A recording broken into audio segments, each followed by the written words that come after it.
Graça e paz, meus irmãos. Vamos iniciar esse culto ao Senhor e eu queria convidá-lo nesse momento a junto comigo ler o Salmo de número 95.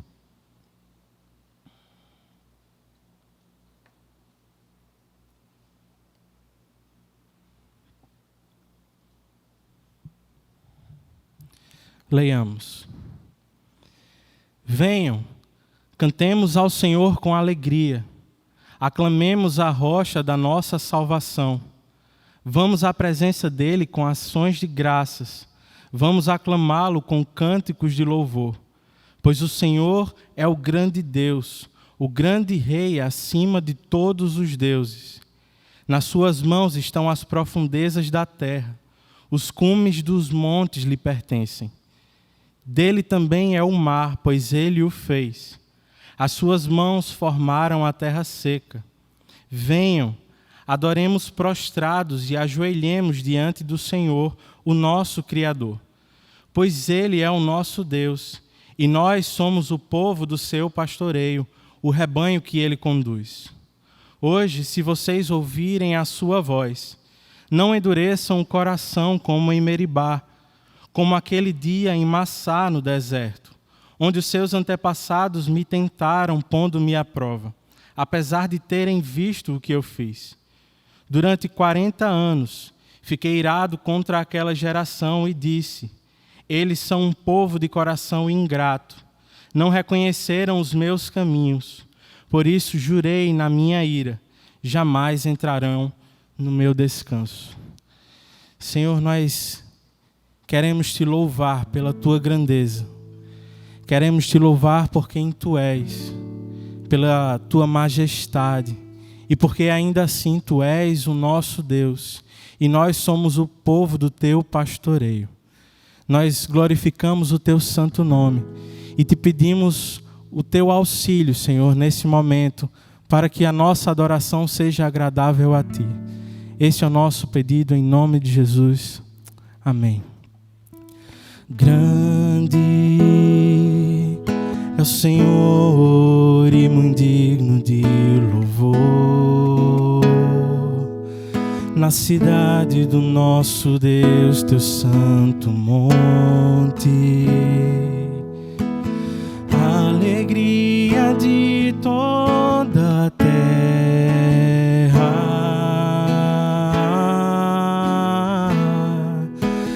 Grande é o Senhor em quem nós temos a vitória e que nos ajuda contra o inimigo. Por isso diante dele nos prostramos.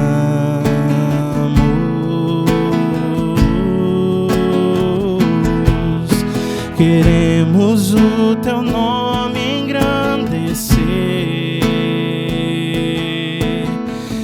e agradecer-te por tua obra em nossas vidas. Confiamos em teu infinito amor,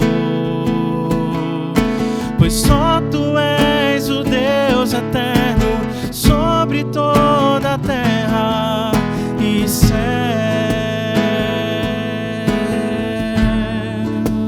Grande, grande é o Senhor e muito digno de louvor. Na cidade do nosso Deus, teu santo monte, a alegria de toda a terra.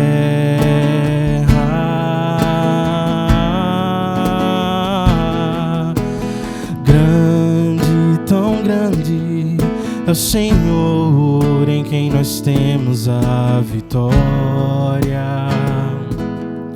e que nos ajuda contra o inimigo. Por isso diante dele nos prostramos.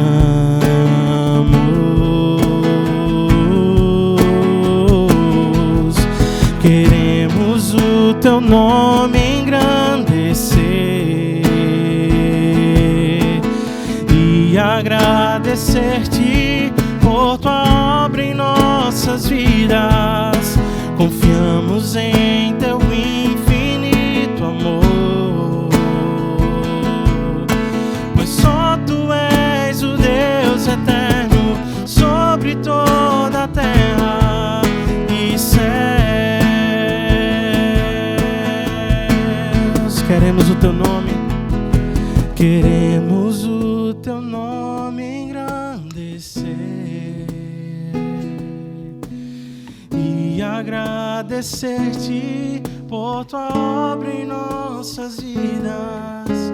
Confiamos em teu infinito amor, pois só tu és o Deus eterno sobre toda a terra, pois só tu és o Deus eterno sobre toda a terra, pois só tu és o Deus eterno sobre toda a terra e céus.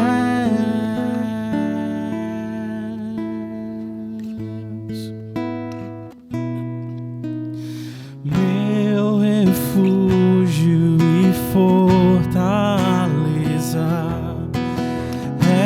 és o meu socorro. Mesmo que estrondem as águas e os montes afundem, eu não temerei.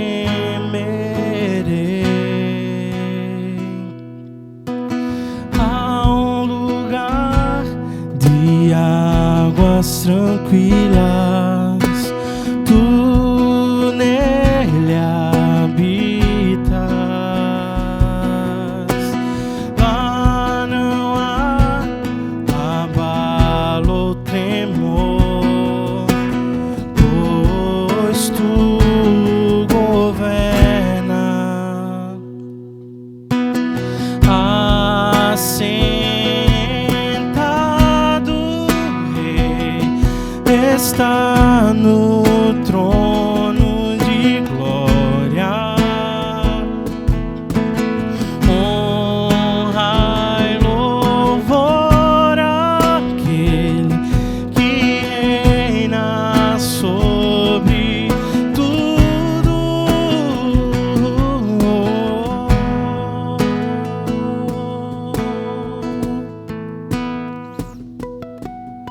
Reinos vêm e vão, guerras surgem dentro e fora do coração.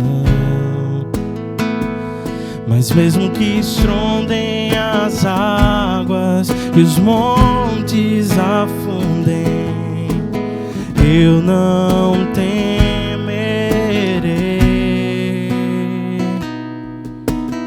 Há um lugar de águas tranquilas, o Filho do Rei nele habita. Lá não há abalo ou tremor, pois ele o governa.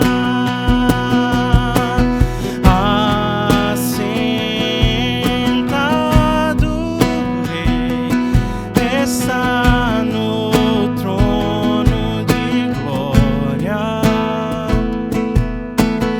Honra e louvor àquele que reina sobre. Suas vozes cantam assentado. Assentado está no trono de glória. Honra e louvor àquele que reina sobre tudo. Descanso em quem se entregou por mim.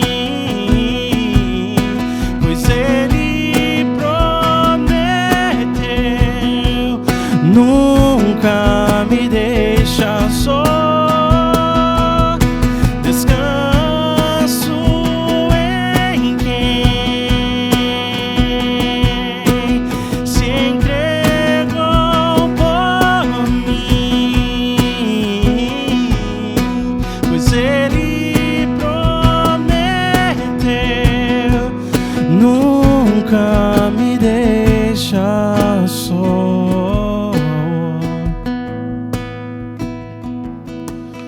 Há um lugar de águas tranquilas, o Filho e o Rei nele habitam. Lá não há abalo ou tremor, nele habitarei,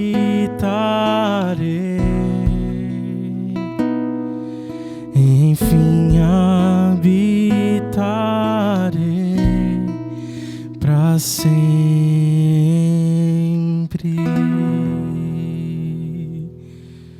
Ore ao Senhor nesse instante, fazendo a sua oração em confissão pelos seus pecados.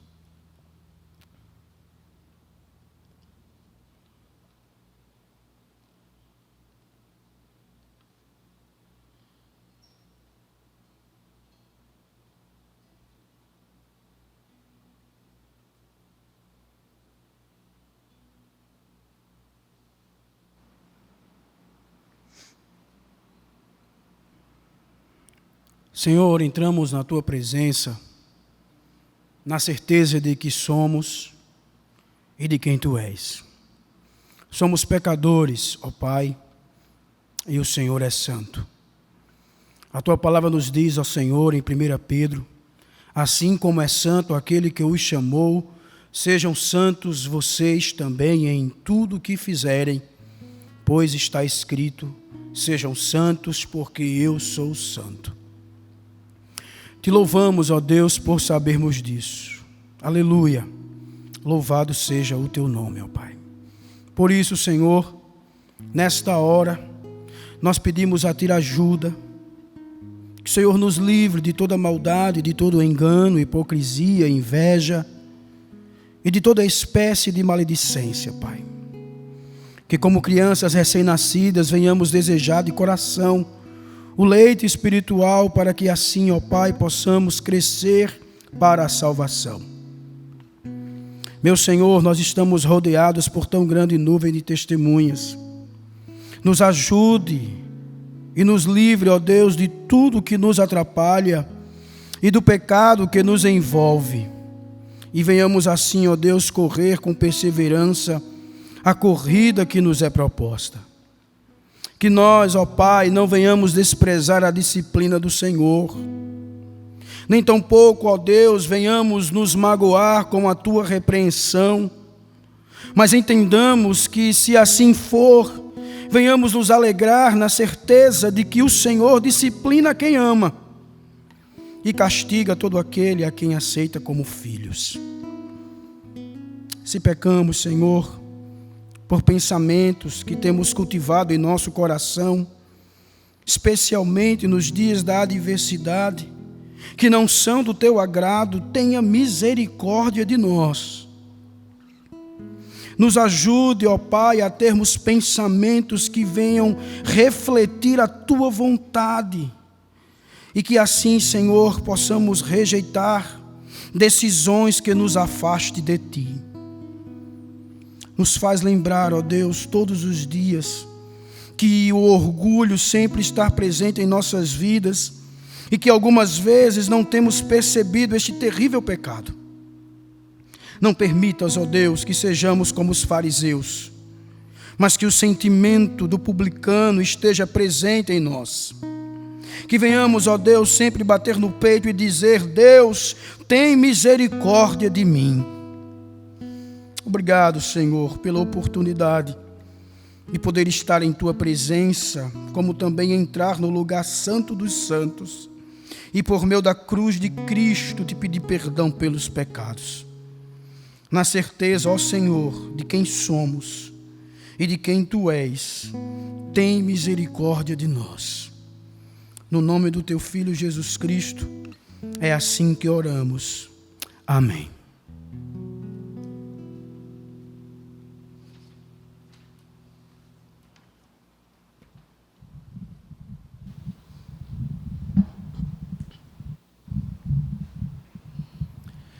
Que a graça e a paz do Senhor Jesus habitem os nossos corações rica e abundantemente. Eu espero que vocês estejam bem, seguros, sob a mão protetora de Deus. De maneira bem breve, eu quero revisitar o comunicado que você deve ter lido ao longo da semana. Na última terça-feira, o conselho de nossa igreja decidiu suspender toda e qualquer reunião presencial por tempo indeterminado. A sugestão é que você esteja acompanhando a igreja nas nossas redes sociais e que especialmente os líderes da igreja estejam em contato constante com os demais membros, via WhatsApp ou via telefone. Os atendimentos pastorais ou de gabinetes estão também suspensos por tempo indeterminado e os pastores e presbíteros vão lidar apenas com aqueles casos que são emergenciais. Para qualquer dúvida, você deve entrar em contato com a igreja através do e-mail secretaria.ipe@gmail.com. E a contribuição, dízimos e ofertas, nossa contribuição mensal, deve ser feita, irmãos, via depósito ou transferência bancária na conta da nossa igreja. Se você tiver qualquer dúvida ou precisar de alguma assistência para ofertar ou dizimar, entre em contato com o nosso irmão presbítero Davi Patrício, que é o tesoureiro da nossa igreja. Nós vamos orar nesse instante, pedir a bênção de Deus sobre as nossas famílias e igreja. E logo depois, enquanto cantamos mais uma música, se você quiser e puder fazê-lo, separe este tempo para ofertar ao Senhor. Quem sabe você vai fazer agora, ou quem sabe você vai pensar e decidir fazer ao término do culto ou durante a semana. Se você é membro desta igreja, você sabe que este é o nosso dever: sustentar e apoiar a igreja local e suas causas missionárias. Se você não é membro, mas tem como ajudar, partilhar conosco, sinta-se convidado a fazê-lo neste momento. Logo depois, nós vamos orar e ouvir a palavra de Deus, que será ministrada pelo nosso irmão presbítero Diogo Barbosa. Então, curve a sua cabeça onde você estiver e ore comigo por nossa igreja. Ore comigo por este tempo de calamidade que vivemos. Senhor Deus e Pai, por causa de Cristo Jesus, nós nos aproximamos de Ti sabendo que as portas da sala do trono estão amplamente abertas para nós. Não porque merecemos, não porque somos bons o bastante, mas porque Cristo, por meio de seu sangue, abriu a sala do trono para nós. Por isso nós nos achegamos, como lemos ao início deste culto, certos de que Tu és a rocha da nossa salvação. Em Ti estamos seguros, sob as Tuas asas temos refúgio. O Senhor é a nossa proteção em tempos de calamidade. Com corações gratos, Senhor, nós queremos Te louvar pela vida dos nossos irmãos Lucas e Marília. Teus filhos foram a São Paulo na última semana para fazer uma cirurgia de emergência. O Senhor abriu portas, usou pessoas e graças ao Teu poder e amor, eles estão bem, sob a Tua mão. Nós Te louvamos por isso. Em oração nós queremos Te pedir por nossos irmãos que sofrem agora. Alguns deles são idosos, sofrem com ansiedade, com medo. Quem sabe, ó Deus, estão sofrendo com as notícias, com tudo o que ouvem, com tudo o que assistem. Tenha misericórdia dos nossos irmãos. Tenha misericórdia, ó Deus, de maneira especial da nossa irmã Kézia. que está em um hospital da cidade, isolada de todos os contatos, sob a suspeita de estar infectada com o coronavírus. Tenha misericórdia da nossa irmã. Estende a tua mão sobre ela, que seja apenas um alarme falso, e que o Senhor cuide de todos os outros irmãos nossos. Cuida daqueles que estão servindo os pessoenses, os irmãos da nossa igreja que são da saúde, ó Deus, ou da área da saúde. Guarde-os de todo mal e muito obrigado por todos eles. A propósito, Senhor, muito obrigado por todos os servidores da saúde que estão servindo a população brasileira. Ajude-os e use-os neste momento de dor e de sofrimento. E agora, ó Deus, coloca em nossos corações compromisso, fidelidade e gratidão, para que tenhamos como repartir contigo, como a tua obra, de tudo que temos recebido de tuas mãos. É o que nós te pedimos, em nome de Jesus Cristo e por amor a Ele. Amém. Vamos ouvir mais uma música. Vamos cantar mais um louvor a Deus. Castelo forte é o nosso Deus, espada e bom escudo. Com seu poder defende os seus em todo transe agudo. Com fúria pertinaz persegue Satanás, com ânimo cruel, muito forte é o Deus fiel. Igual não há na terra.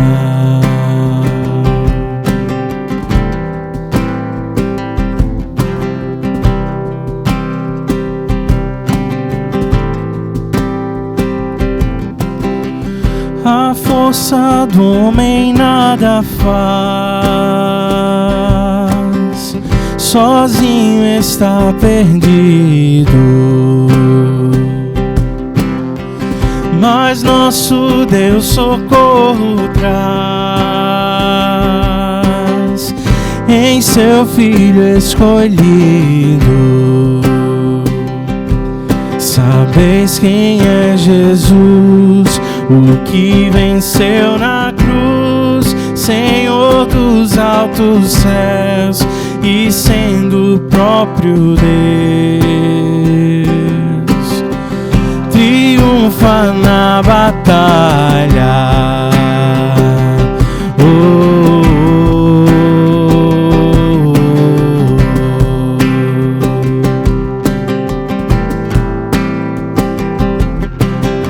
Se nos quisessem devorar, demônios não contados não nos iriam derrotar ou ver-nos assustados.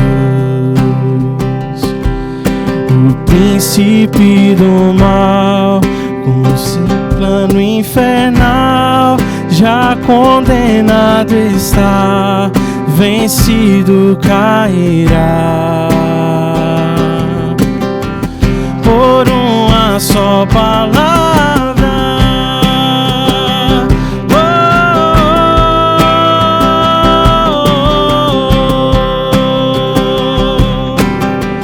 castelo forte é o nosso Deus.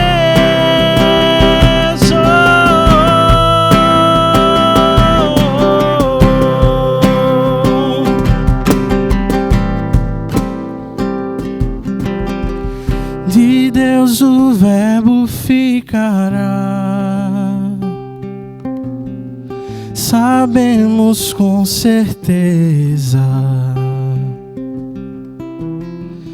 e nada nos assustará.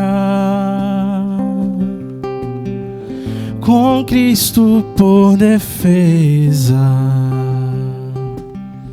Se temos de perder família, bens, prazer, se tudo se acabar e a morte enfim chegar, com Ele reinaremos.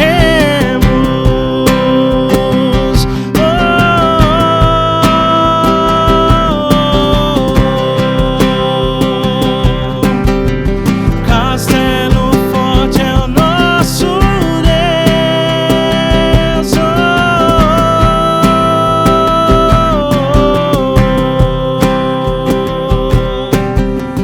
Castelo forte é o nosso Deus.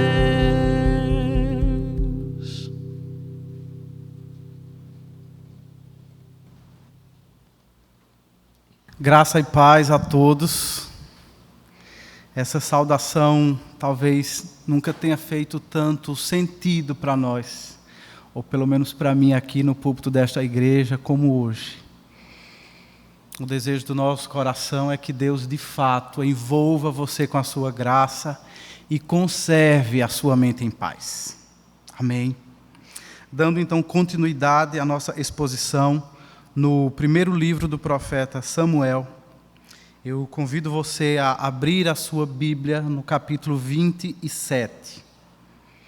É um capítulo curto, nós vamos ler o texto inteiro e vamos inclusive avançar até os 2 primeiros versículos do capítulo 28.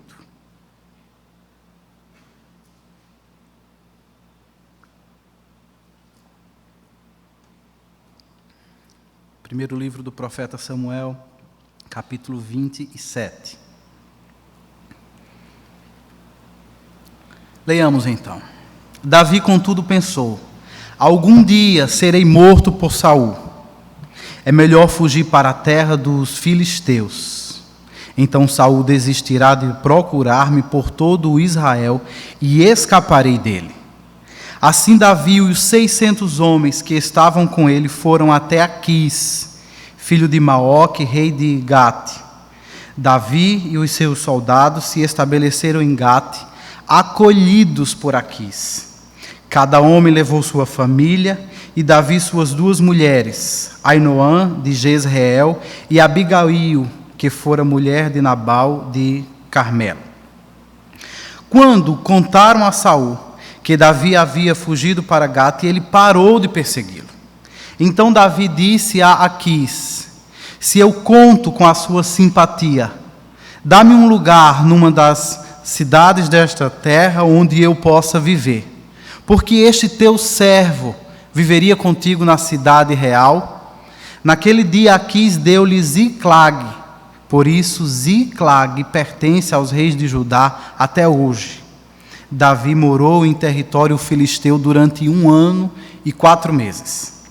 Ele e os seus soldados atacavam os Gesuritas, os Gersitas e os Amalequitas, povos que desde os tempos antigos habitavam a terra que se estende de Sur até o Egito. Quando Davi atacava a região, não poupava homens nem mulheres, e tomava ovelhas, bois, jumentos, camelos e roupas. Depois retornava a Aquis. Quando Aquis perguntava: quem você atacou hoje? Davi respondia: o Neguebe de Judá, ou o Neguebe de Jarameel, ou o Neguebe dos queneus. Ele matava todos, homens e mulheres, para que não fossem levados a Gate, pois pensava: eles poderão denunciar-me. E este foi o seu procedimento enquanto viveu em território filisteu. Aquis confiava em Davi e dizia: ele se tornou tão odiado por seu povo, os israelitas, que será meu servo para sempre. Capítulo 28. Naqueles dias os filisteus reuniram suas tropas para lutar contra Israel. Aquis disse a Davi: saiba que você e os seus soldados me acompanharão no exército. Disse Davi a Aquis: então tu saberás que o teu servo é capaz de fazer. Aquis respondeu-lhe: muito bem, eu o colocarei como minha guarda pessoal permanente. Oremos ao Senhor e peçamos a iluminação do seu Espírito para a exposição da palavra.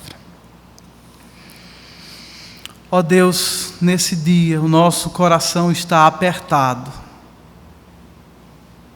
E mais do que nunca, ó Deus, podemos também reconhecer que é o Senhor que tem para nós palavras de vida eterna, e portanto nós não podemos nos refugiar em nenhum outro lugar. Para onde iremos nós, se só Tu, Senhor, tens as palavras de vida eterna? Senhor, nesse dia fala conosco, ó Pai. Neste culto, ó Deus, neste momento difícil que o mundo atravessa, nós precisamos ouvir a Tua voz. Nós precisamos perceber a Tua presença em nosso meio. Nós precisamos ver a Tua boa mão sobre as nossas vidas. Pedimos que o Senhor faça isso, a começar falando conosco. Que o Teu Espírito Santo toque os nossos corações, falando conosco através das Escrituras. É a nossa oração em nome de Cristo, nosso Senhor. Amém.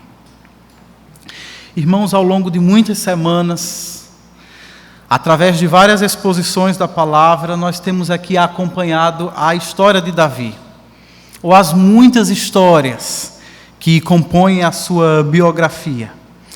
E da mesma forma como tem acontecido comigo, eu creio que você também tem sido edificado pelo testemunho desse grande personagem bíblico. É inspirador observar tantas vezes que Davi teve a sua fé testada, e ele quase sempre respondendo ainda com mais fé. Tantas vezes Davi teve a sua confiança em Deus posta à prova, e esse homem de Deus responde quase sempre de forma piedosa, diante de tantos desafios por ele enfrentados.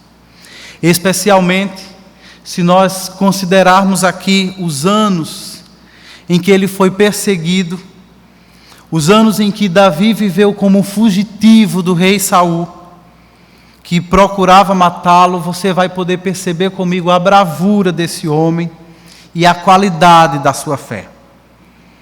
Eu creio que você já está familiarizado com essa história. Saul ocupava o trono de Israel, mas o Senhor já havia rejeitado a sua pessoa, assim como também o Senhor já havia rejeitado o ministério real de Saul. Além disso, o Senhor já havia escolhido Davi para sucedê-lo no trono, e por causa disso, o profeta Samuel já o havia ungido, numa forma de selar publicamente essa divina designação de Davi para a missão tão nobre de reinar sobre Israel. E tudo isso, meus irmãos, gerou uma tensão muito grande na nação, porque isso implicaria uma mudança de dinastia. O trono deixaria de ser ocupado pela família de Quis, da tribo de Benjamim, e passaria a ser ocupado pelos descendentes de Jessé, da tribo de Judá. Porém, eu queria que você percebesse, comigo, que essa transição não representava apenas uma simples mudança de tribo a ocupar o poder. Ela apontava para algo muito mais profundo. Ela apontava para uma mudança na forma como o rei de Israel viria a ser escolhido. O rei Saul representava o desejo do povo, que o escolheu baseado em critérios puramente humanos, riqueza, força e aparência, ao passo que Davi representava a vontade soberana de Deus, que o havia escolhido, considerando não a sua aparência, não a sua riqueza, não os seus atributos visíveis, mas o seu coração. Daí por diante, a antítese entre esses dois homens começou a ficar cada vez mais evidente, de forma que Davi crescia em popularidade, e seu nome até virou uma música na boca do povo. Saul já não era capaz de impressionar seus súditos, como o fora antes. Davi teria um longo e próspero reinado pela frente, Saul estava com os seus dias contados no reinado de Israel. Pela graça de Deus, Davi havia se tornado um homem cheio do Espírito Santo. Já Saul era frequentemente atormentado por um espírito maligno. A cada dia Davi consolidava o seu testemunho como um homem segundo o coração de Deus. Saul, cada vez mais, expunha a público a natureza ímpia do seu coração. Davi era bem-sucedido em tudo o que fazia, porque o Senhor estava com ele. Saul foi abandonado por Deus e, como resultados, colecionava fracassos. Por causa disso, Saul desenvolveu uma inveja profunda em relação a Davi e passou a persegui-lo a fim de matá-lo. Davi, por sua vez, passou a viver como fugitivo, a fim de escapar de Saul e preservar a sua vida. E isso não foi por pouco tempo. Os estudiosos bíblicos estimam que Davi tenha passado 10 anos nessa condição de fugitivo. Provavelmente entre os seus 20 e 30 anos de idade, Davi não fez outra coisa senão fugir de Saul, senão tentar preservar a sua vida. Imagine um homem no auge da sua vida, no auge dos seus anos, fugido. Humanamente falando, foram anos perdidos, além de serem anos extremamente desgastantes e dolorosos. Eu fico pensando em quantas vezes, ao longo desses 10 anos, Davi não lembrou da segurança e do aconchego que ele desfrutava na casa do seu pai Jessé, na companhia com os seus irmãos. Quantas vezes Davi não deve ter pensado e questionado ao Senhor, porque o Senhor o havia chamado para tanto sofrimento? Não teria sido melhor permanecer na casa do seu pai? Não teria sido melhor permanecer cuidando dos próprios rebanhos da família? Lá ele não tinha popularidade, lá ele não tinha promessa, não havia expectativas de progressão social, mas na casa do seu pai, na simplicidade do seu lar, havia paz. E durante esses anos foi o que Davi mais desejou, foi ter paz. Eu acredito que essas lembranças da sua juventude deveriam provocar uma nostalgia no seu coração. Davi desejando paz. Durante esse tempo, Davi também teve 2 grandes oportunidades de matar Saul. Se assim ele o fizesse, ele acabaria com o seu sofrimento de uma forma instantânea e, melhor ainda, Davi anteciparia o cumprimento da promessa de Deus em sua vida, ocupando o trono de Israel. Mas não foi essa a decisão que ele tomou. Nas 2 oportunidades que teve, mesmo contra todo o incentivo daqueles homens que estavam à sua volta, Davi decidiu ser obediente à voz de Deus e poupar a vida de Saul. Não porque ele tivesse medo, não porque ele tivesse pena, mas em obediência ao Senhor, que lhe dizia que não deveria tocar no ungido do Senhor. Davi tinha consciência de que ele precisava demonstrar respeito às autoridades divinamente constituídas. Mas observe comigo algo interessante. Ao tomar esse caminho de poupar a vida de Saul, Davi manteve-se fiel ao Senhor, mas ao mesmo tempo ele abraçou o sofrimento por um tempo indeterminado. Davi de fato arcou com os custos de uma vida de obediência ao Senhor. Ele pagou um preço muito alto para continuar vivendo na dependência de Deus. E por tudo isso, a vida de Davi nos inspira até hoje.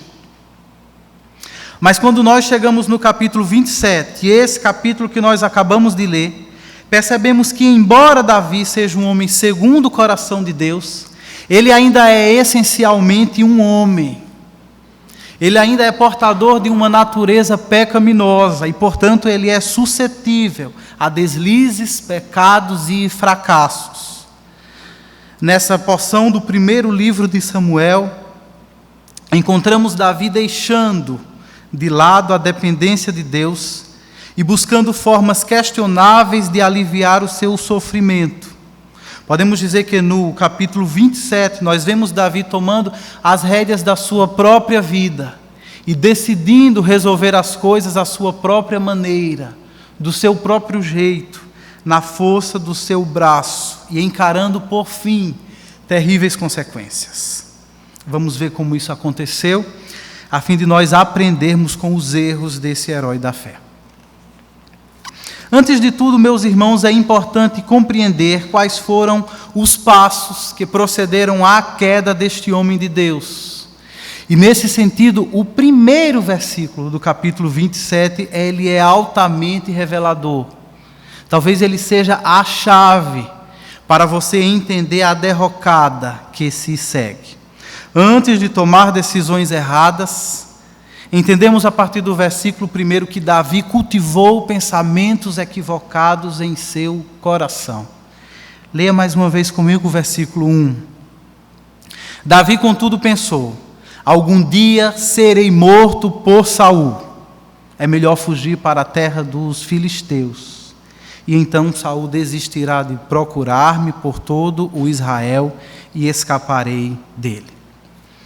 É impressionante como de uma hora para outra, este guerreiro de Deus, que sempre viveu por fé, resolve agora viver por vista. Ou seja, ele decide viver por aquilo que se pode ver. Isso exclui completamente as promessas de Deus, as quais até que se cumpram, só podem ser contempladas pelos olhos da fé. Davi, a essa altura da sua história, abandona a perspectiva de Deus sobre a sua vida e adota uma perspectiva humana sob a qual decide viver dali em diante. Sim, por um lado, seu raciocínio faz algum sentido. De fato, do ponto de vista humano, Davi demorou a tomar uma decisão que lhe permitisse se livrar de uma vez por todas da inveja e da fúria de Saul. E não apenas pela sua segurança própria, mas também levando em consideração a segurança daqueles homens que estavam com ele. O versículo seguinte diz que já eram 600 homens. Davi talvez se visse na necessidade de fato, fazer alguma coisa para garantir a sua segurança e daqueles homens que haviam se juntado a ele em sua luta. E nesse texto nós também percebemos que não apenas ele e os seus 600 soldados, mas também as famílias desses homens foram submetidas às durezas da tirania de Saul durante os anos de perseguição. Os estudiosos bíblicos estimam que haviam pelo menos 2.000 pessoas envolvidas na família desses 600 homens, além da própria família do rei Davi. Provavelmente Davi se sentia responsável por todos eles. E numa situação como essa não seria justo buscar um alívio imediato para o sofrimento de toda essa gente, de forma que, cansado e aflito, Davi está mesmo convencido de que se ele permanecer no território de Israel, mais cedo ou mais tarde será morto pelas mãos de Saul. E por isso Davi decide parar de esperar em Deus e começa a resolver as coisas da sua maneira, com os recursos dos quais dispõe, agora fora dos limites do seu próprio país. Mas, queridos, essa não seria a única forma de enxergar a situação. Também seria possível, e de fato seria inclusive necessário, que Davi, num momento como esse, abrisse os olhos da fé e avaliasse os seus dilemas da perspectiva de Deus. E aí, nesse caso, olhando para a vida pelos olhos da fé, o que ele poderia considerar? Há muitas coisas que poderiam aquecer o seu coração nesse momento. Primeiramente, Davi poderia lembrar das promessas que Deus havia feito especificamente para ele. Eu não falo de promessas gerais, abrangentes, que foram feitas ao povo como um todo. Eu falo de promessas específicas que Deus fez a Davi. Davi poderia, por exemplo, recordar-se da forma surpreendente como ele foi achado pelo profeta Samuel e ungido, como aquele que sucederia a Saul no trono, contra toda a improbabilidade e contra toda a falta de expectativa. Certamente, considerando a promessa de Deus, Davi não morreria pelas mãos de Saul. Ele certamente sentaria no trono que agora, por ora, estava sendo ocupado por Saul.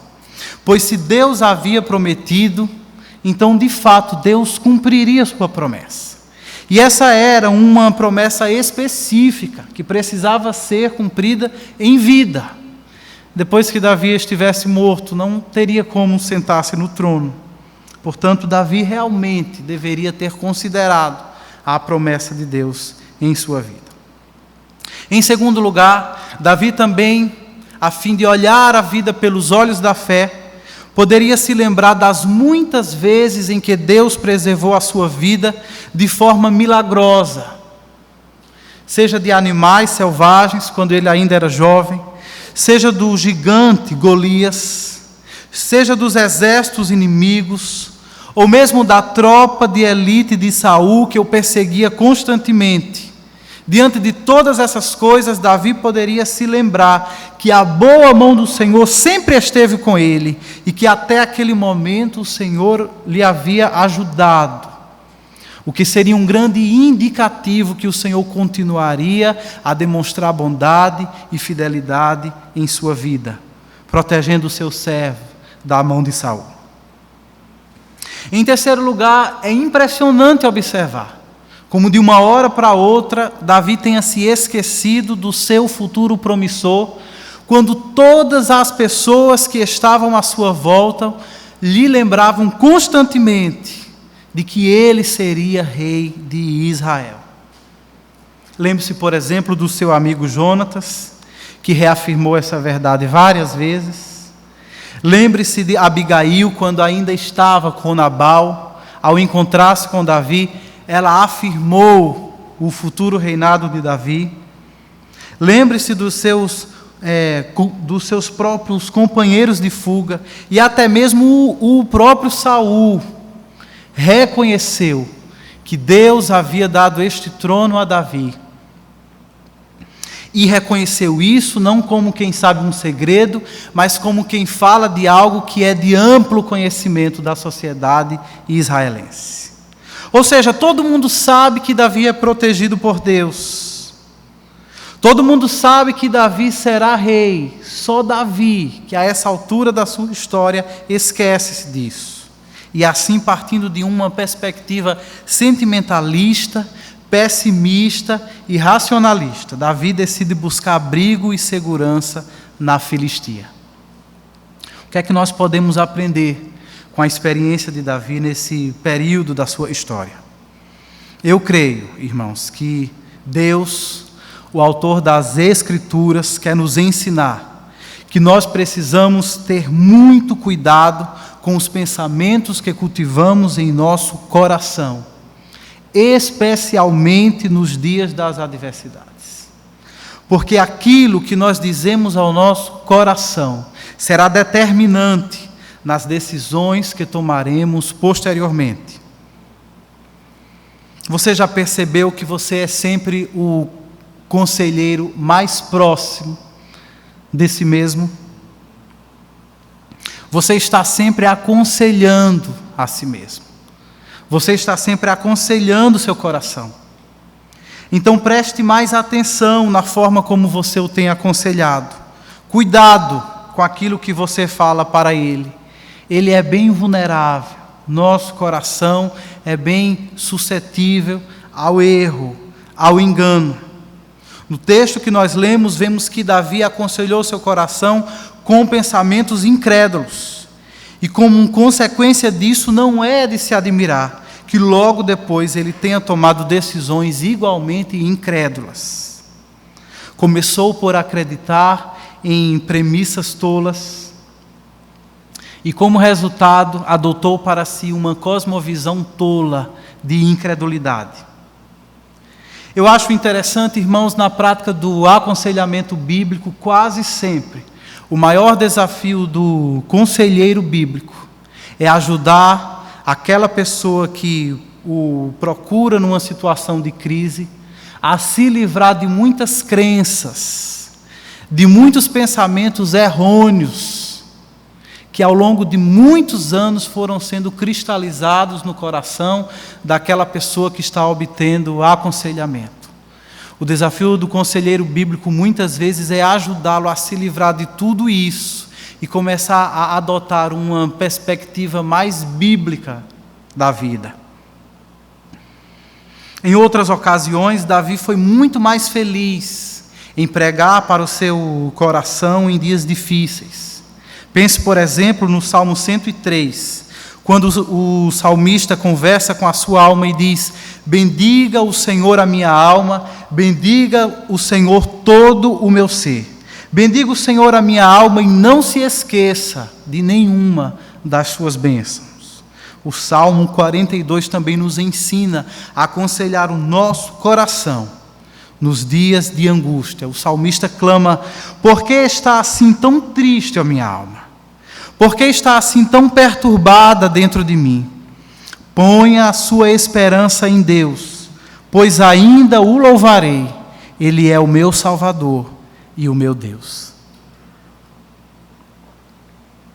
Irmãos, é claro que quando enfrentamos perigos, quando nós enfrentamos incertezas na vida, nós sentimos medo. E facilmente a nossa visão fica turva, impedindo-nos de ver a realidade da forma como ela realmente é. E até certo ponto, sentir medo numa situação de adversidade é algo normal. Sentir medo é esperado. Mas como disse certo conselheiro e teólogo essa semana, nós podemos sentir medo diante das adversidades. Nós podemos sentir medo diante dos dias difíceis. O que nós não podemos permitir é que o medo domine o nosso coração, de forma que nós percamos a confiança no Senhor e até possivelmente acabemos por tomar decisões equivocadas. Então, especialmente nesses dias de pandemia, o que nós como Igreja de Cristo devemos de fato fazer? O que você, cristão, o que você, discípulo de Cristo, precisa pensar nesses dias em que todo mundo geme diante de uma doença? Nós podemos sentir medo, mas lutemos para que não sejamos tomados por ele. Nós precisamos de fato estar bem informados para aprender a nos proteger da melhor forma. Mas não permitamos que as más notícias nos façam esquecer as boas novas do Evangelho. Sim, numa época como essa, espera-se que nós sejamos capazes de chorar com os que choram, que nós sejamos sensíveis à dor do mundo, mas que diante de tudo isso, em meio a tudo isso, que nós não abandonemos a esperança nas maravilhosas promessas do nosso Deus. Entre elas, o Senhor prometeu que um dia enxugará dos nossos olhos toda a lágrima. Portanto, que nós aqueçamos o coração com a esperança da glória. Sim, em dias de pandemia, é possível que, assim como Davi, nós nos sintamos completamente impotentes para proteger tanto as nossas vidas como a vida daquelas pessoas a quem amamos. Mas lembre-se, no meio do caos nós não estamos só. O nosso Senhor Jesus prometeu que estaria conosco todos os dias das nossas vidas até a consumação dos séculos. O que é que você precisa fazer durante a pandemia? Você precisa pregar para o seu coração. Você precisa relembrá-lo diariamente das maravilhosas promessas do Evangelho. Você precisa olhar para trás e contar as ricas bênçãos recebidas das divinas mãos, como diz aquele antigo hino. Você precisa também meditar na bondade e na soberania de Deus. Aconselhe o seu coração com as boas novas do Evangelho, com as verdades biblicamente reveladas e não com as más notícias que se multiplicam na TV, no celular, no computador.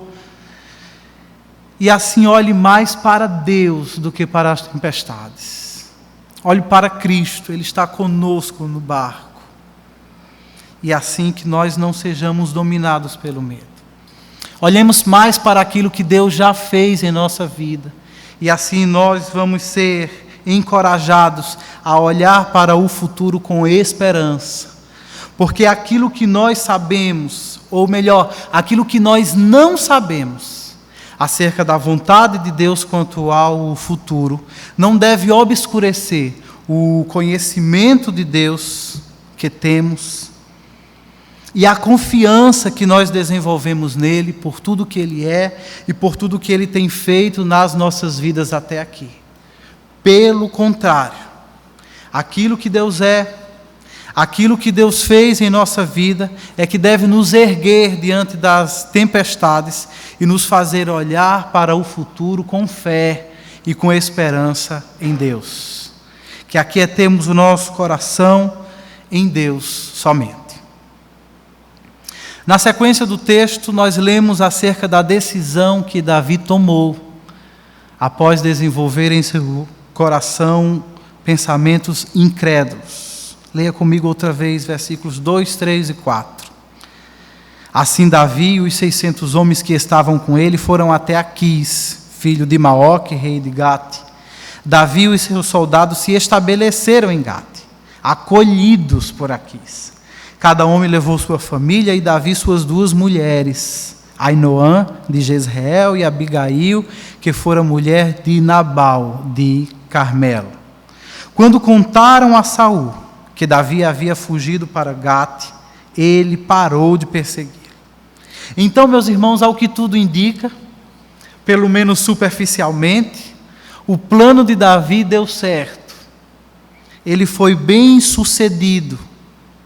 E eles foram não apenas recebidos no país, mas o texto que nós lemos diz que eles foram inclusive acolhidos por seu governante. E se estabeleceram em Gate, uma cidade real. Eles não foram enxotados para um vilarejo.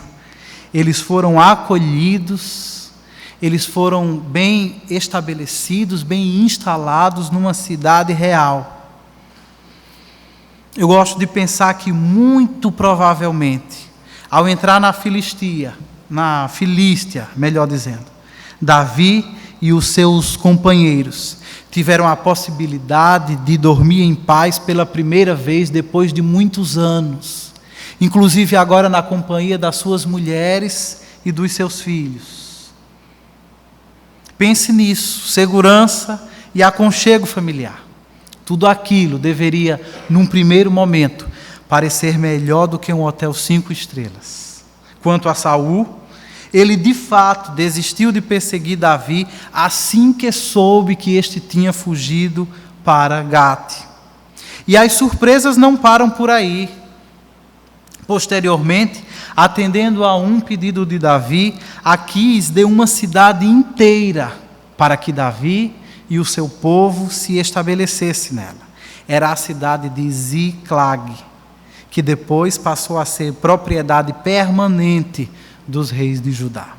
Ao todo, o versículo 7 nos informa que Davi e a sua comitiva permaneceram 1 ano e 4 meses naquele novo país.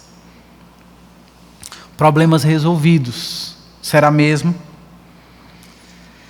Num olhar mais aprofundado do texto e levando em consideração tudo o que a Bíblia diz acerca desse assunto, nós podemos perceber que Davi, em sua decisão de viver na Filístia, foi extremamente equivocado, por muitos motivos.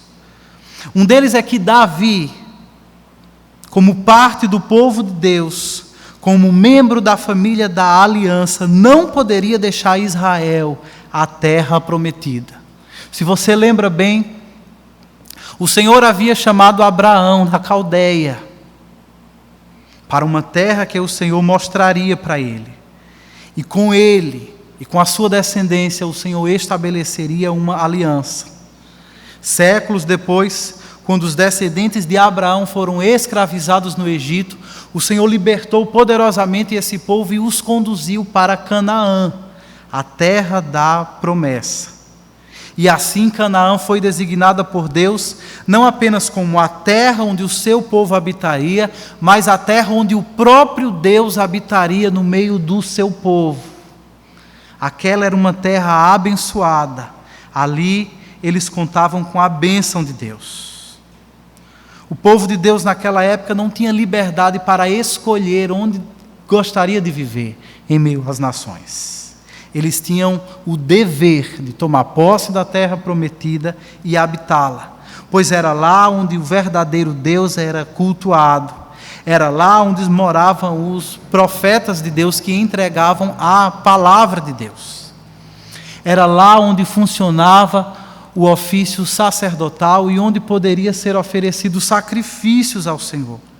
E era lá onde o Senhor revelava a sua presença relacional e abençoadora para o seu povo. Por causa disso, deixar a terra de Canaã não era nada equivalente a como se hoje eu ou você decidisse morar num outro país. Nós temos essa opção, digamos assim. Mas o povo de Deus não tinha. Havia um plano e havia uma bênção específica de Deus para que o seu povo habitasse e permanecesse naquela terra. De forma que todas as vezes que nós vemos alguém, parte do povo de Deus, ao longo de todo o Antigo Testamento, procurando abrigo em nações estrangeiras, essa pessoa ou esse grupo de pessoas acaba se dando muito mal. Você lembra que várias pessoas da Bíblia, vários personagens bíblicos, que foram buscar refúgio, que foram buscar abrigo ou que foram buscar segurança em nações pagãs, acabaram enredados pelo pecado e afligidos pelas maldições decorrentes da desobediência. Esse, por exemplo, foi o caso de Abraão, quando buscou refúgio no Egito. Esse também foi o caso de Ló, quando se encantou com as planícies de Moabe e levou a sua família para morar em Sodoma. Foi o caso também dos próprios filhos de Jacó, que foram se refugiar no Egito para sobreviver a uma grande fome e depois acabaram escravizados naquela terra. E não apenas estes, mas também esse foi o caso do próprio Davi, que no capítulo 21 já tinha tentado se refugiar na Filístia, sobre os cuidados desse mesmo Aquis, na mesma cidade de Gate. E no final, se você lembra bem dessa história, Davi só escapou com vida porque se fingiu de louco. Portanto, a escolha de Davi foi equivocada em primeiro lugar porque ele não tinha permissão para sair da terra da promessa. Um outro motivo que nós poderíamos considerar para reputar esta decisão de Davi como equivocada é que ele não podia fazer alianças com nações estrangeiras. Isso era algo explicitamente proibido na lei de Deus. Êxodo capítulo 34 nos diz assim: acautele-se para não fazer acordo com aqueles que vivem na terra para a qual você está indo, pois eles se tornariam uma armadilha. Armadilha por quê? O texto de Êxodo continua explicando. Acautele-se para não fazer acordo com aqueles que já vivem na terra, pois quando eles se prostituírem, seguindo aos seus deuses, e lhe oferecerem sacrifícios, convidarão você, e poderão levá-lo a comer dos seus sacrifícios, e escolher para os seus filhos mulheres dentre as filhas deles. Quando elas se prostituírem seguindo aos seus deuses, poderão levar os seus filhos a se prostituírem também. Portanto, essa decisão de Davi de passar a viver numa terra estrangeira representava uma afronta, uma transgressão direta à lei do Senhor. E não apenas isso, mas um tremendo mau exemplo para aquela nação que algum tempo depois passaria a ser reinada por ele. Por 1 ano e 4 meses, Davi expõe a si mesmo, aos seus 600 homens e às famílias de todos eles, a convivência e a vida dentro de uma nação pagã, onde não havia conhecimento do Deus verdadeiro. Todos eles, por 1 ano e 4 meses, foram expostos diuturnamente à idolatria, à feitiçaria, à imoralidade e a um código de ética mundana que era completamente estranho à lei do Senhor Deus, que os havia colocado na terra de Canaã. Some-se a tudo isso que a decisão de Davi era absurda, porque a segurança que ele e a sua turma desfrutava em Ziclag era absolutamente falsa. Davi saiu de Israel para escapar da espada de Saul, mas agora, ao morar nessa cidade da Filístia, sua segurança também estava constantemente por um triz. Afinal de contas, Aquis o acolheu bem em sua terra, porque pensava que Davi e a sua própria comitiva seriam os seus aliados políticos. Mas Aquis estava sendo enganado. Ele não fazia ideia de que Davi, mesmo estando debaixo da sua proteção e vivendo dentro dos limites do seu território, na verdade Davi continuava mesmo era lutando contra os inimigos de Israel. Observe comigo outra vez os versos 10 e 11. Quando Aquis perguntava: quem você atacou hoje? Davi respondia: o Neguebe de Judá, o Neguebe de Jerameel ou o Neguebe dos queneus. Ele matava todos, homens e mulheres, para que não fossem levados a Gate, pois pensava: eles poderão denunciar-me. E este foi o seu procedimento enquanto viveu em território filisteu. Davi estava tão inseguro na terra de Gate, ou na terra da Filístia, que ele passou a mentir o tempo todo. Porque se ele dissesse a verdade, ou se ele fosse descoberto em sua mentira, Davi estaria morto. A estada na Filístia era baseada num falso senso de segurança. Na Filístia, Davi estava em risco tanto quanto estava na sua cidade ou na sua terra de Israel. Poderíamos dizer então que os seus dias na cidade de Ziclag foram vividos dentro de um castelo de areia. Qualquer ondinha, qualquer marola poria abaixo tudo quanto ele havia feito ali, e só Deus para preservar a sua vida naquela terra estrangeira. Então, que lição tiraremos desse erro de Davi? Que lição aprenderemos com ele quanto a tomadas de decisões? Eu gostaria de sugerir que esse episódio da vida de Davi nos lembra que nós, cristãos, povo de Deus, precisamos aprender a tomar decisões segundo a vontade de Deus. Nós já falamos sobre esse assunto diversas vezes aqui nesta igreja. Como é possível descobrir a vontade de Deus quando eu preciso tomar uma decisão? Geralmente, nessas circunstâncias, cristãos evangélicos vivem uma verdadeira paranoia. Eles querem descobrir a vontade secreta de Deus quanto ao seu futuro. E isso é impossível. A vontade secreta de Deus só é possível conhecê-la olhando para trás, fazendo uma retrospectiva. Eu olho para ontem e eu vejo qual foi a vontade de Deus para a minha vida no dia de ontem. Mas eu não posso arrancar de Deus a sua vontade secreta quanto ao meu futuro, quanto ao dia de amanhã. Isso é tolice. Evangélicos costumam entrar numa paranoia porque eles querem descobrir a vontade de Deus de uma forma mística. Eles esperam que nem que seja no último minuto, Deus vai falar para eles de uma forma pessoal, de uma forma audível, apontando qual a decisão, se A ou B, eles precisam optar. Ou talvez crentes evangélicos esperem que algo extraordinário, quem sabe um anjo, lhes apareça e aponte o caminho que eles devem seguir. E como não é isso que acontece geralmente, no final das contas, essas pessoas acabam tomando uma decisão de forma irrefletida. E, por fim, ficam angustiadas, confusas e frustradas, por não terem sido capazes de descobrir a vontade de Deus. Mas, irmãos, não é assim que deveria ser. Não é isso que deve acontecer conosco. A palavra de Deus nos ensina que, diante das bifurcações da vida, nós precisamos considerar, antes de tudo, a vontade de Deus revelada na sua palavra, como nós a temos registrada nas Escrituras. Precisamos questionar: há algum mandamento de Deus que precisa ser considerado nessa decisão?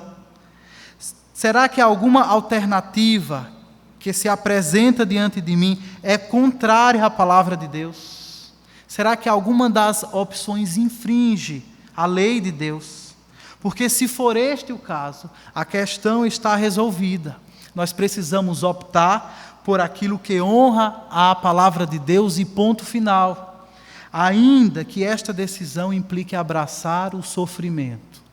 Afinal de contas, o sofrimento é parte integrante do discipulado cristão.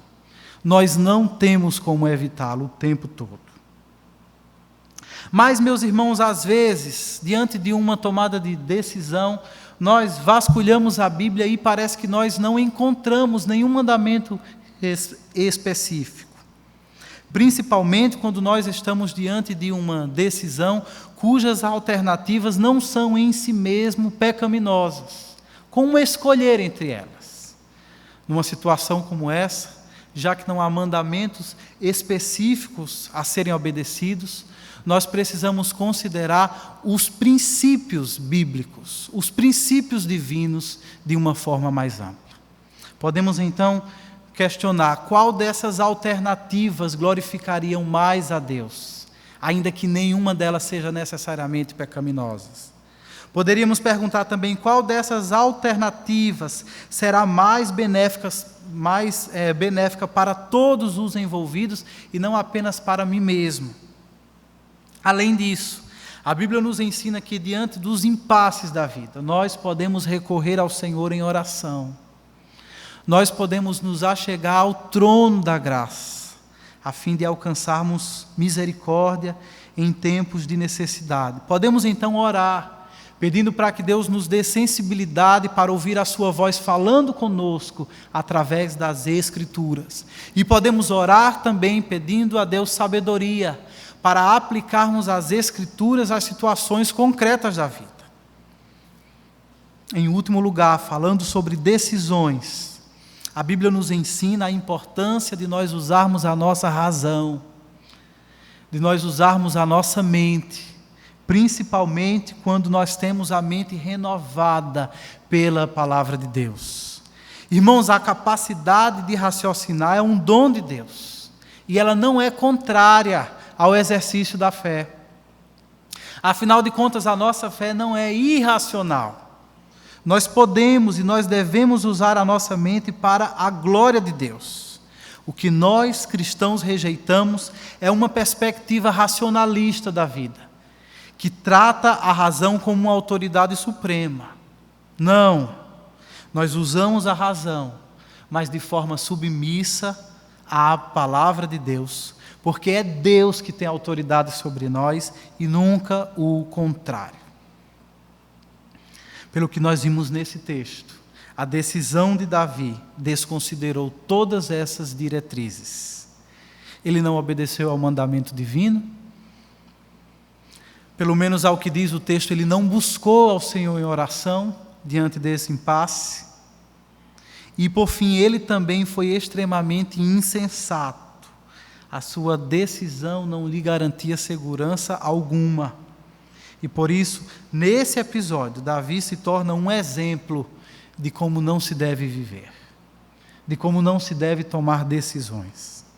Finalmente, caminhando para o fim desse texto, nós precisamos considerar as consequências desastrosas da decisão equivocada que Davi tomou. Será que valeu a pena tudo o que ele fez? Ao chegarmos no fim desse texto, vemos que com certeza não.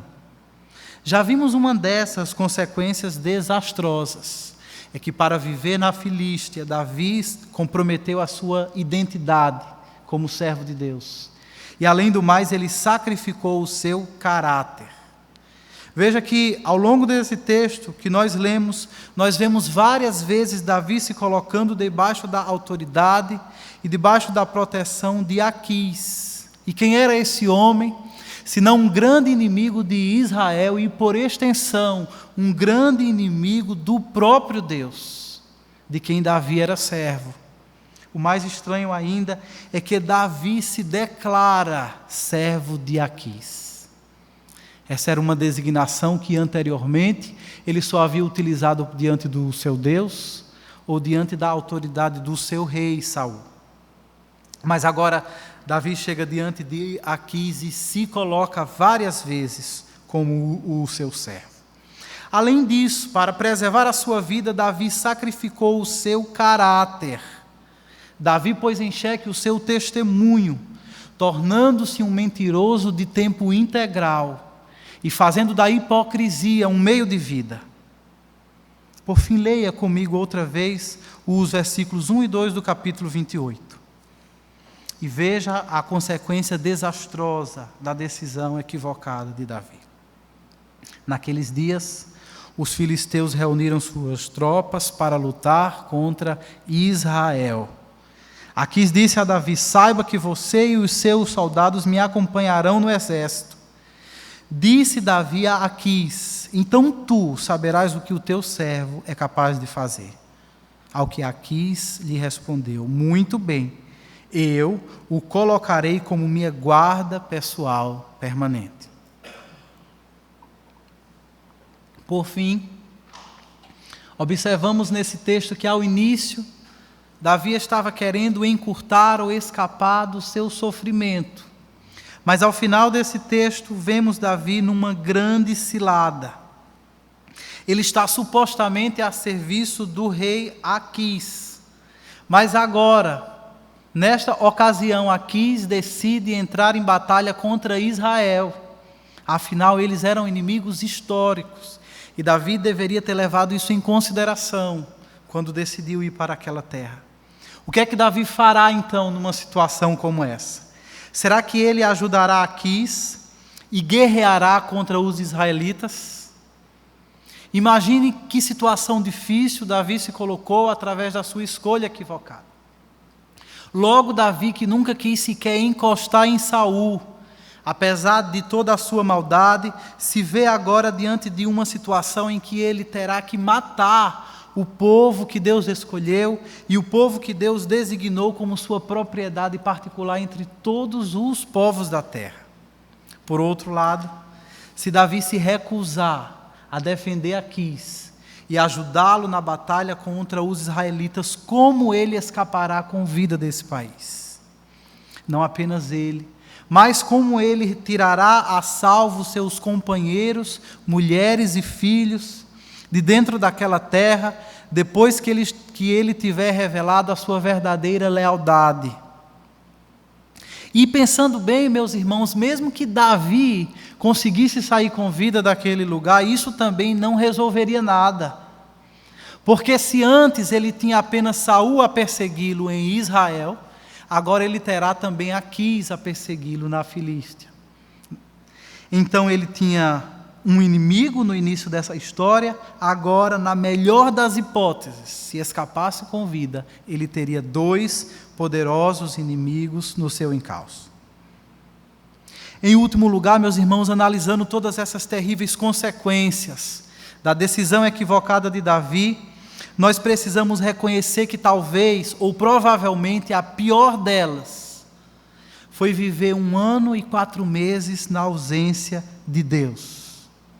Não sei se você percebeu, mas ao longo de todo o capítulo 27, Deus não é sequer mencionado.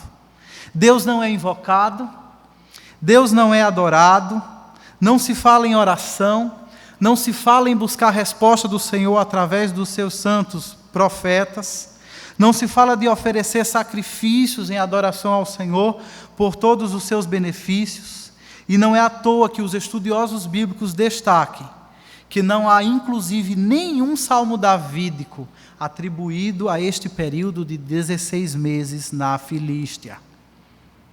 Ao que tudo indica, A decisão de Davi acarretou-lhe sérios e graves problemas, tendo inclusive o afastado temporariamente da presença graciosa de Deus. Davi semeou o vento e agora não lhe resta outra coisa senão colher tempestades. Pela sua decisão errada, Davi tornou-se uma das mais nítidas ilustrações daquilo que no futuro o seu filho Salomão escreveria em Provérbios, dizendo: há caminho que parece certo ao homem, mas no final conduz à morte. Portanto, meus irmãos, nós precisamos considerar com toda seriedade as consequências das decisões que nós estamos prestes a tomar, a fim de que nós evitemos de cair em ciladas, a fim de que nós evitemos e nos poupemos de cairmos em armadilhas danosas, que nos leve a mais sofrimento ainda. Especialmente devemos rejeitar, devemos fugir de decisões que nos afastem da comunhão com o Deus vivo. Quando a fé do cristão vacila, ele pode de fato se sentir tentado a recorrer a medidas imprudentes, que no final das contas o colocarão numa situação extremamente delicada. Em vez de ajudar, em escolhas insensatas só atrapalha, deixando-nos numa situação cada vez pior, pondo em risco o nosso testemunho diante dos homens, ou muitas vezes pondo em risco a nossa própria comunhão com Deus. Mas finalmente, irmãos, precisamos perceber que ainda que Deus não seja mencionado nesse texto, evidentemente Ele está agindo o tempo todo, e claramente Deus está agindo em todas as coisas para a total execução dos seus planos, a fim de que o seu nome seja no fim de tudo glorificado. Ele está inclusive usando Davi, um servo imperfeito, um servo mortal, para apontar para a necessidade de que Israel tem, de que um dia o Senhor lhe envie um servo perfeito, um servo eterno, que abrace o sofrimento para a glória de Deus e salvação do povo escolhido. E no final da história é isso que vai acontecer. Um dia Deus haveria de enviar Jesus, que é o Rei da Glória, e ao mesmo tempo é o servo sofredor, que enfrentou a perseguição, enfrentou a dor, enfrentou a cruz, para que os nossos pecados fossem perdoados, para que todos os nossos pecados fossem cancelados, incluindo-se aí as nossas decisões equivocadas, incluindo aí os nossos descaminhos. E Cristo fez tudo isso para que, acima de tudo, pudéssemos desfrutar de eterna comunhão com Deus. Fez tudo isso para nos abrir um caminho novo e vivo à presença de Deus, de forma que hoje nunca estamos longe demais da sua presença graciosa. Portanto, meus irmãos, que nós coloquemos toda a nossa confiança nele, Jesus, o Rei da Glória e o servo sofredor, que em todo tempo nosso coração seja achado em paz na presença dele. Que ele nos abençoe. Amém.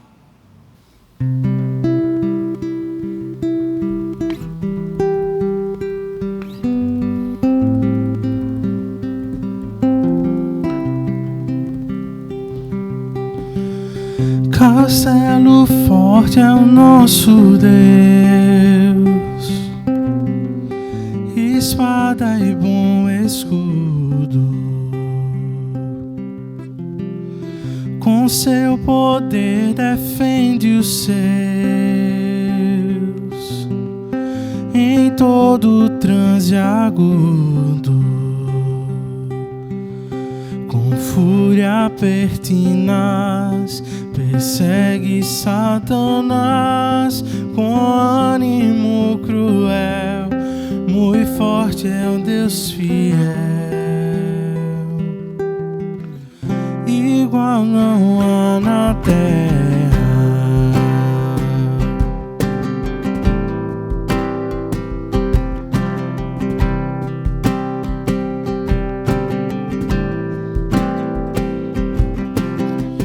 A força do homem nada faz, sozinho está perdido. Mas nosso Deus socorro traz em seu Filho escolhido. Sabeis quem é Jesus, o que venceu na cruz, Senhor dos altos céus e sendo o próprio Deus, triunfa na batalha.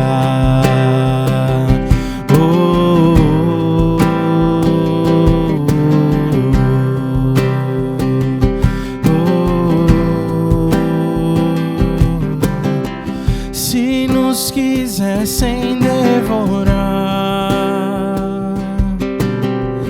demônios não contados não nos iriam derrotar, nem ver-nos assustados. O príncipe do mal, com seu plano infernal, já condenado está, vencido cairá. Por uma só palavra,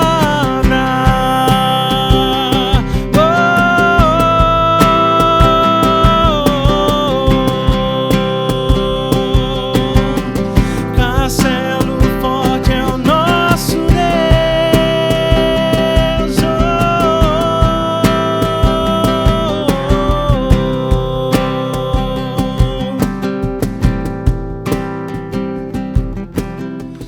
De Deus o Verbo ficará, sabemos com certeza, e nada nos assustará, com Cristo por defesa. Se temos de perder família, bens, prazer, se tudo se acabar e a morte enfim chegar, com Ele reinaremos.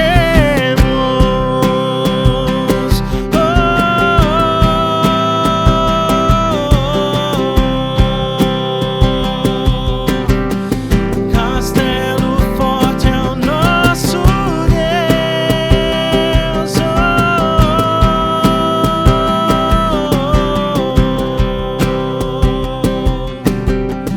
Castelo forte é o nosso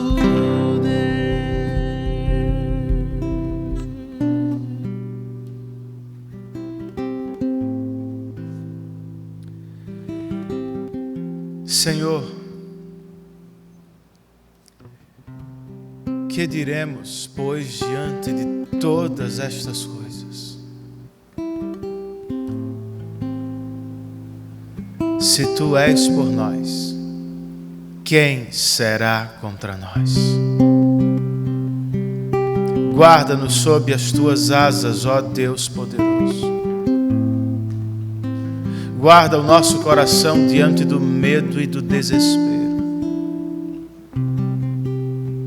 Que pensemos mais em Ti, que pensemos melhor. Que lembremos ao próprio coração e que lembremos uns aos outros que o Senhor está no controle de todas as coisas. Ajuda-nos, ó Deus, em um tempo de calamidade. E use-o para o bem do Teu povo. Que nós mesmos sejamos mais piedosos. Que Te busquemos mais e com mais frequência. Que estejamos, ó Deus, mais voltados para o Senhor e para o Teu reino. A fim de não dar lugar ao medo. a fim de não tomarmos, ó Deus, decisões equivocadas, que só vão nos colocar em maiores problemas, como foi o caso de Davi.